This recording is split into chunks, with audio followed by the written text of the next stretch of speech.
Do we have Derrick Groves? Yeah, he's right here. If you could come up, sir. I'm right here. Have a seat, if you don't mind. Good And this morning. one or the green one? So, sir, I'm Judge Wolf. This is your extradition. I'm going to go over your rights so you can decide whether you want to waive extradition or not. You're wanted out of the state of Louisiana for aggravated escape. I'm going to explain to you first what happens if you decide to have an extradition hearing, then what will happen if you decide not to have one. So you have the right to an extradition hearing if you choose. You have the right to hire an attorney to prepare for and conduct that hearing. If that's your choice, I will postpone the hearing for a reasonable time, 60 to 90 days, for you to obtain counsel. The law does not give you the right to a public defender or appointed attorney for purposes of extradition. If you choose to have the hearing, I will reset your case 60 to 90 days to allow your attorney to prepare for the hearing. At the hearing, there will be three issues. Are you the person named in the warrant? Did the governor of Louisiana sign the warrant? And what you're charged with in Louisiana, is that a crime in that state? I cannot consider your guilt, innocence, the merits of the case, or evidence connected with the underlying case.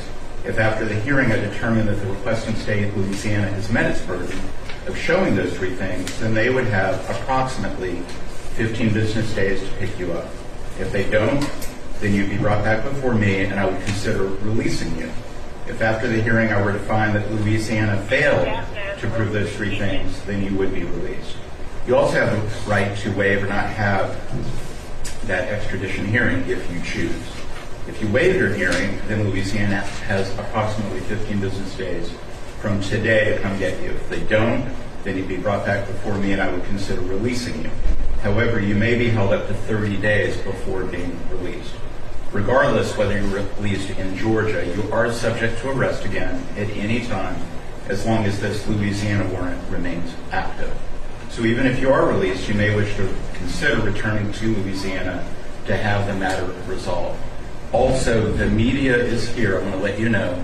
They filed the appropriate paperwork. It's called Rule 11, and that was signed by one of our judges, our chief judge, and so they are here as well.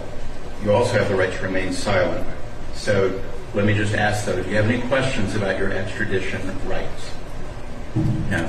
And do you want to challenge extradition, or do you want to return to Louisiana? I want to return where I'm from. You want to go back to Louisiana? Yeah. Okay.